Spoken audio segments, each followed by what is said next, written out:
मैं सच्ची कहानियाँ सुनाना पसंद करता हूँ, झूठ बोलने से बचता हूँ। मैं आपको 3-4 छोटी छोटी कहानियाँ सुना रहा हूँ।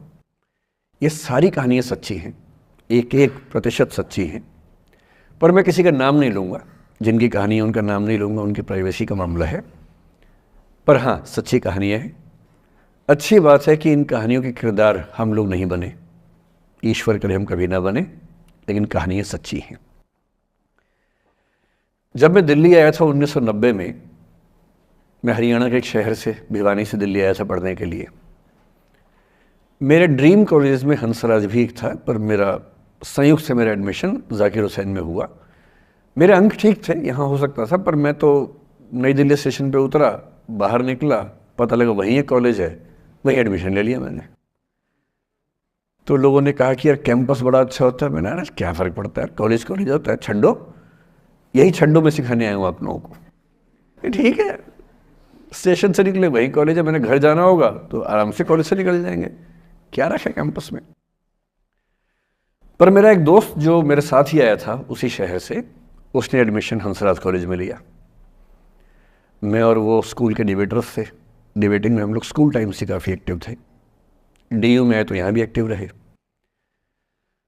डीयू में मैंने करीब 5 साल डिबेटिंग की और मेरा ख्याल है कि लगभग 300-400 डिबेट्स मैंने जीती होंगी डीयू में, कुछ हरी भी होंगी, लेकिन मैंने खूब डिबेट, वो मेरा दरअसल दाना पानी था, रोजी रोटी मेरी वही थी कॉलेज के दिनों में। घर से पैसे मैं लेता नहीं था, मिलते भी नहीं थे, लेना क्या था, ऐसी स्थिति भी नहीं थी उस समय मेरे घर में कि मिल सके। तो डिबेटिंग मेरा रोजगार था, एम्प्लॉयमेंट था मेरा, उससे काम चल जाता था आराम से। उसका भी चल जाता था, वो हंसराज से था, मैं जाकिर हुसैन से था। हम खूब डिबेट्स में मिलते थे। अक्सर ट्रॉफी या तो हम जीते थे या वो जीतता था, कोई भी जीते रूम पे ही आती थी, क्योंकि हम रूममेट्स थे, एक साथ ही रहते थे। वो मुझसे योग्यताओं के मामले में 21 था, बल्कि अगर वो 21 था तो मैं 15 ही रहा हूँगा या 12 रहा हूँगा, 22 या 21 तो नहीं रहा हूँगा, मुझसे बेहतर था योग्यताओं में, बड़ा अच्छा व्यक्ति था।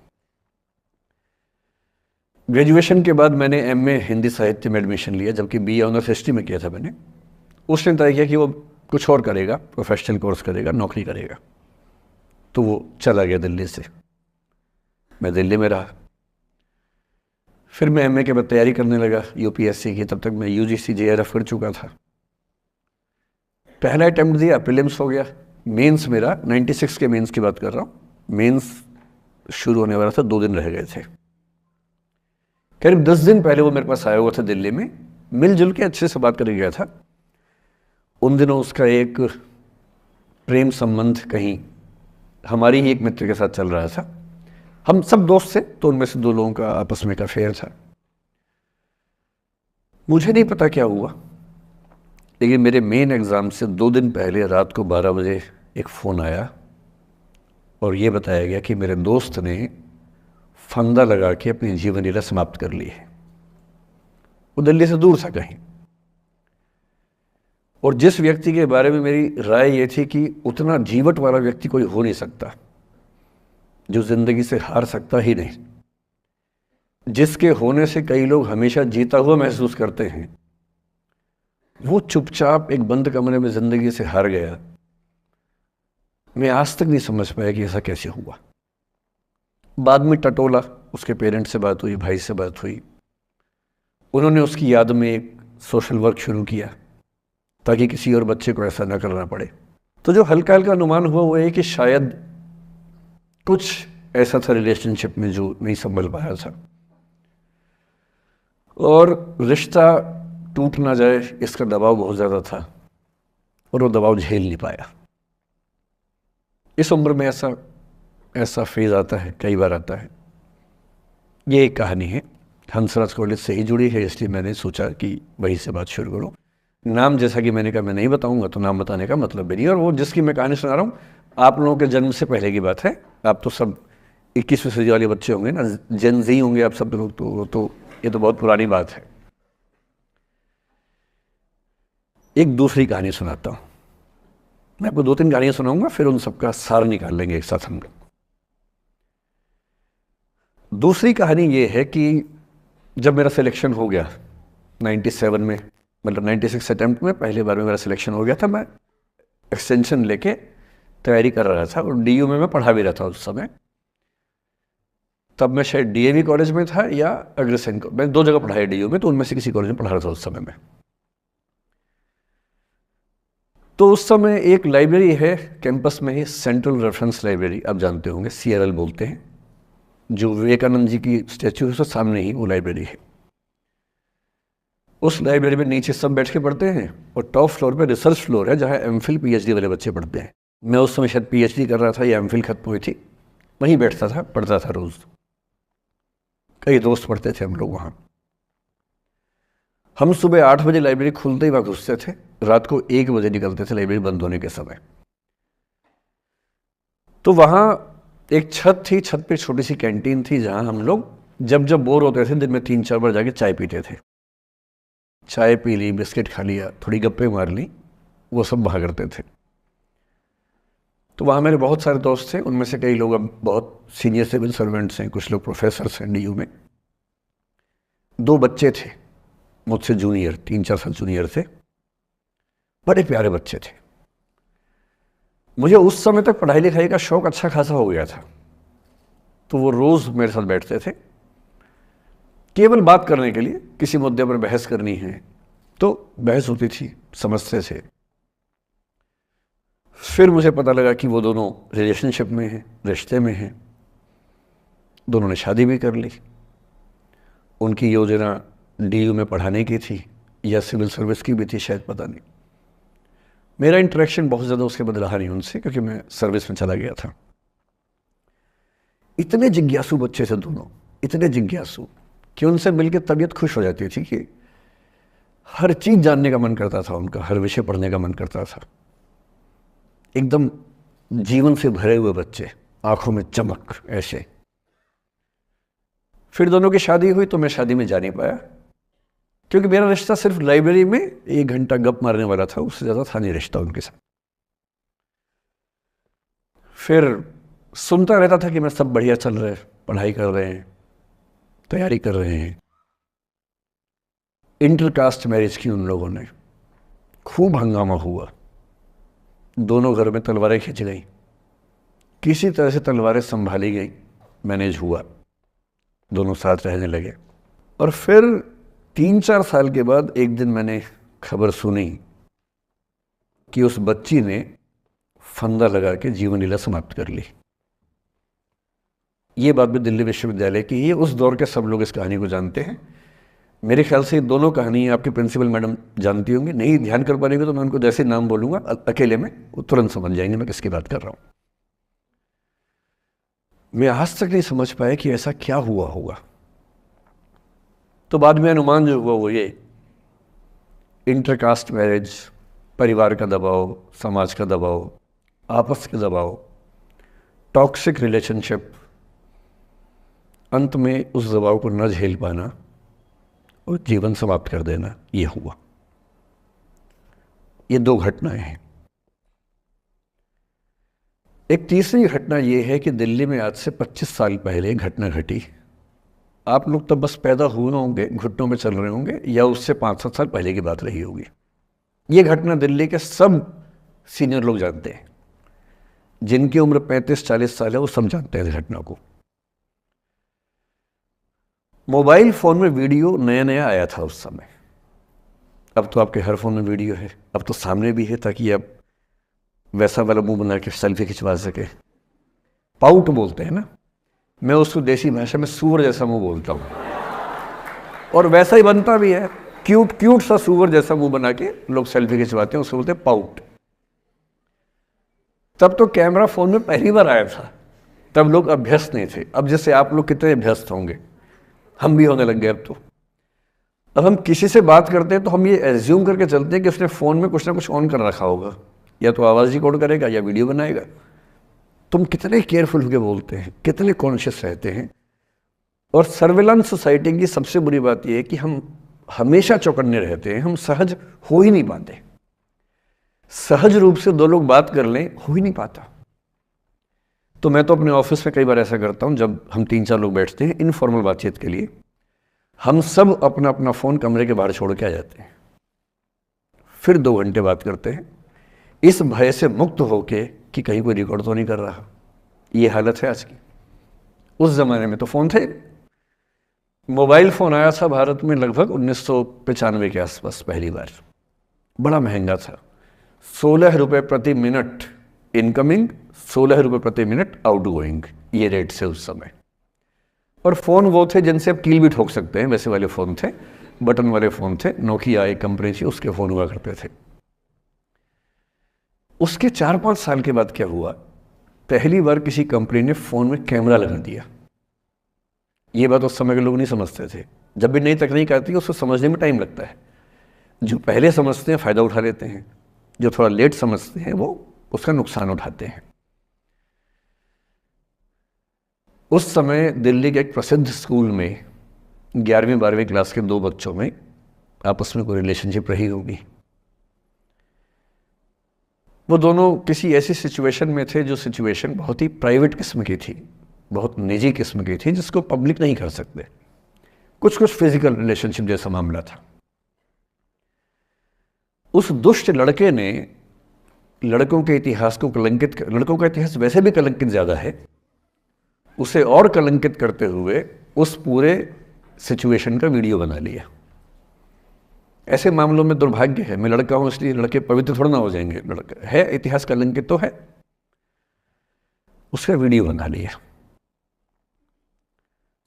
और दुष्टता का चरम स्तर निभाते हुए वो वीडियो अपने एक दोस्त को शेयर कर दिया। ये कहे कि किसी और को दिखाना मत, जैसा कि होता है अफवाहों की दुनिया में। हर अफवाह एक व्यक्ति एक को ही बताता है, ये कहे कि किसी और को मत बताना, और अगला व्यक्ति भी अगले को यही कहे कि बोलता है किसी और को मत बताना। और इस तरह से पूरे शहर को खबर होती है और सबको लगता है कि सिर्फ मुझे पता है। वो वीडियो फैल गया। नए नए फ़ोन आए थे, पर वो फ़ोन कम लोगों के पास थे, कैमरे वाले फ़ोन। तो फ़ोन से कितना फैलता, ज़्यादा नहीं फैला। लेकिन उस समय दिल्ली की एक कुख्यात मार्केट हुआ करती थी, पालिका बाज़ार, अभी भी है, पर तब वो कुछ और कामों के लिए कुख्यात हुआ करती थी। अब तो कपड़े मिलते हैं, तब कपड़ों के साथ कई चीज़ें और मिलती थी वहाँ। जैसे गंदी फिल्मों की सीडी चाहिए हो तो वहाँ मिलती थी, ग्रे मार्केट में, चोरी छिपे।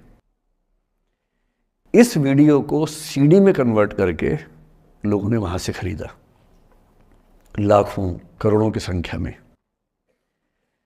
नए नए टेलीविज़न चैनल प्राइवेट आए थे, और प्राइवेट टीवी चैनल को खबरों की भूख इतनी होती है कि वो खबर के लिए जान दे सकता है और जान ले भी सकता है किसी की। 24 घंटे इस खबर पे, इस चीज़ पर खबरें चल रही थी सारे चैनल्स में कि ये वो लड़का है जिसने ऐसा किया, ये वो लड़की है, ये वो स्कूल है, इस स्कूल की प्रिंसिपल से बात करेंगे, इससे बात करेंगे।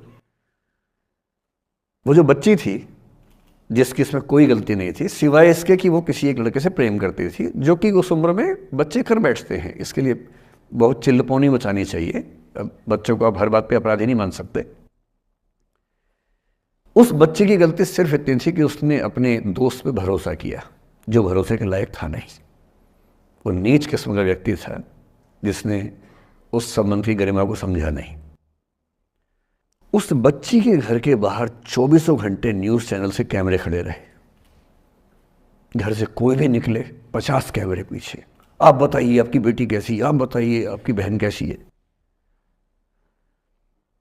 अंत में उस पिता ने अपनी बच्ची को इस देश से बाहर भेज दिया।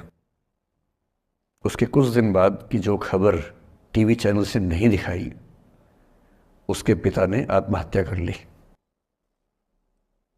ये तीसरा इंसिडेंस है। ये सारी खबरें सच्ची बता रहा हूं मैं, इनमें से एक भी झूठ नहीं है। झूठी कहानियों से मोटिवेशन दिया जा सकता है, मैं जानता हूं, पर जब सच्ची कहानियां हैं तो मैं झूठ क्यों बोलूं? सारी सच्ची कहानियां बता रहा हूं मैं आपको। एक चौथी कहानी जो आप में से कई लोगों की होगी। मेरा एक स्टूडेंट है, सिविल सर्वेंट है, सीनियर लेवल पे है, करीब 40 साल का है। उसने आज तक शादी नहीं की। क्या उसकी शादी करने की इच्छा नहीं थी? पूरी इच्छा थी। फिर क्यों शादी नहीं की? भाई कुछ लोग तो होते हैं कि शादी करनी ही नहीं, कोई मिशन है। योगी जी हैं, मोदी जी है, ठीक है, उनका तो मिशन है। ममता जी है, उनका मिशन है। पर जिसका जीवन में ऐसा कोई मिशन नहीं है और जिसको प्रेम करने का मन भी करता हो, वो तो शादी करता है आमतौर पे। उसने शादी क्यों नहीं की जानते हैं? जब वो 25-26 की उम्र में था, जब वो मेरा विद्यार्थी भी था, एक दिन मेरे पास आके बोला कि सर एक बात करना चाहता हूँ। मुझसे मेरे स्टूडेंट्स ऐसी बातें खूब करते हैं पर्सनली आके, अब तो मैं टाइम कम दे पाता हूँ, पहले तो ये सब होता रहता था क्लास के अलावा। एकदम रोता हुआ आया, आंखों में आंसू भरे हुए बहुत सारे। अरे क्या हो गया भाई? तो फिर उसने किसी का नाम बताया कि सर वो ही मेरी स्टूडेंट थी, कि सर उसके साथ रिलेशनशिप थी, उसने धोखा दिया है मुझे। अच्छा, धोखा देने वाली कहानियाँ मुझे बहुत अपील नहीं करती। मेरा मानना है कि दोनों पक्षों की गलतियाँ होती हैं। आप केवल अपने पर्सपेक्टिव से सोच सोच के धोखा करते रहते हैं, ऐसा थोड़ा ना होता है भाई।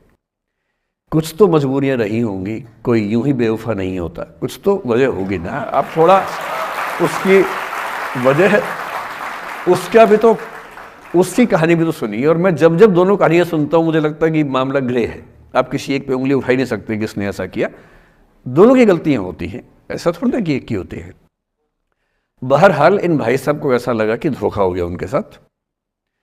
तो मैंने कहा चलो कोई बात नहीं यार, हो गया तो हो गया, तू नहीं कोई और सही, ऐसा क्या है। इतनी बड़ी दुनिया है, 8 अरब की आबादी अब है, उस समय भी 6-7 अरब तो थी। मैंने कहा 3.5 अरब 350 करोड़ में कोई तो होगी तुम्हारे लिए, ऐसा क्या है, कोई और देखेंगे। पर वो थोड़ा ज़्यादा सेंटिमेंटल था उस समय। धीरे धीरे पता नहीं उसके मन में क्या बैठ गया, उसके मन में ये बैठा कि दुनिया की सारी लड़कियां धोखेबाज होती हैं। ऐसे मूर्खों की कमी नहीं है दुनिया में, ऐसे बहुत मूर्ख हैं। दर्शन की दुनिया में इसे अवैध सामान्यीकरण कहते हैं, इलिसिट जनरलाइजेशन। इसका मतलब बहुत छोटे सैंपल के बेस पे ये समझ लेना कि ये थियरी पूरे ब्रह्मांड पर लागू होती है। एक लड़की ने धोखा दिया, मान लीजिए धोखा दिया, धोखा इसने दिया कि उसने दिया कि किसी ने दिया, जो भी कहानी हो, एक सैंपल से ये मान लेना कि सब ऐसे होते हैं। और उसके बाद से उसने कम से कम 10 बार कोशिश की, 10 लोगों से मिला, बातचीत की शादी के लिए। डेटिंग तो क्या करेगा 40 की उम्र में, लेकिन हाँ बातचीत करके देखा कि शायद रुचियाँ मिल जाएं, स्वभाव मिल जाए तो शादी के बारे में सोचें। हर बार 3-4-5 मीटिंग के बाद वापस हट जाता है। अब तो मैंने पूछना बंद कर दिया है। जब तक मैं पूछता था, बोलता था कि सर 3-4 मीटिंग के बाद लगता है कि ये भी वैसी ही है। मैंने कहा भूल जाओ भाई, उससे भूल जाओ, बात खत्म हो गई। उसके बच्चे घूम रहे हैं आजकल स्कूल में, अब तुम कम से कम शादी तो कर लो। वो भाई साहब आज तक अकेले हैं, और अब तो बाज़ार में मूल्य भी कम हो गया उनका, अब विकल्प भी ज़्यादा नहीं मिलते हैं। अब जो विकल्प मिल रहे हैं वहाँ उसकी रुचि और कम हो गई है। तो पूरी संभावना है कि वो जीवन अकेले ही गुजरेगा अब उसका। एक अंतिम एग्जाम्पल देके फिर मैं निष्कर्ष की तरफ बढ़ूंगा। मैं एक आईएएस ऑफिसर को जानता हूँ, 2 आईपीएस को जानता हूँ, बहुत योग्य लोग, देश के सबसे अच्छे संस्थाओं से पढ़े हुए लोग, प्रॉपर आईएएस प्रॉपर आईपीएस में नौकरी करने वाले लोग, और इन तीनों ने अपना जीवन समाप्त कर लिया नौकरी में रहते हुए। क्यों? क्योंकि नौकरी और घरेलू जो दुविधाएं थी उनको झेल नहीं पा रहे थे, ना झेल पा रहे थे, ना भूल पा रहे थे। लेट गो नहीं कर पाए तो गिव अप कर दिया। और इसलिए मुझे अक्सर लगता है कि जितनी चीज़ें हम सिखाते हैं बच्चों को, हिस्ट्री, इकोनॉमिक्स, लिटरेचर, वो सब ठीक है, उनका भी महत्व है। शायद उससे ज़्यादा महत्व इस चीज़ का है कि ये समझें कि अपने इमोशंस को कैसे मैनेज करना है। जब जीवन में ऐसा लगे कि सब खत्म हो गया है, जब जीवन में लगे कि बहुत टॉक्सिक किस्म की लाइफ हो गई है, उससे बाहर कैसे निकलें, शायद ये सबसे महत्वपूर्ण लेसन होता है जो हम सबको सीखना चाहिए। मैंने कहीं से सीखा नहीं है, ना मैंने ऐसी किताबें पढ़ी हैं। हालांकि मैंने 2 किताबें मंगवाई हैं पिछले हफ्ते, पढ़ी नहीं है अभी तक, तो मैं किताबों के बेस पे नहीं जानता कैसे सीखते हैं, लेकिन ज़िंदगी से तुम सीख सकते हैं। इन कहानियों का सबका एक ही सार है, वजह अलग अलग है। एक व्यक्ति ने इसलिए अपना जीवन समाप्त किया कि वो रिश्ता उसके हाथ से छूट रहा था। एक ने इसलिए जीवन समाप्त किया कि ये रिश्ता बन गया था पर समाज के दबाव, घर के दबाव मैनेज नहीं कर पाए। एक ने ज़िंदगी भर शादी नहीं की सिर्फ इसलिए कि वो पुरानी यादों को भूल नहीं पाया। अरे एक बार गलती हो गई तो हो गई, आगे तो संभावना जीवन में है भाई, क्यों इतना हावी रखना उसी दिमाग के ऊपर।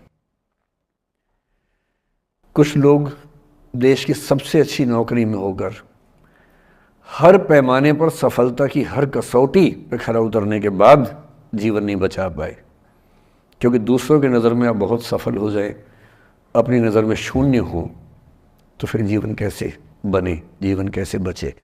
इन सारी कहानियों का मूल भाव एक ही है, अगर आप खुद को हैंडल नहीं कर सकते तो दुनिया को क्या हैंडल करेंगे।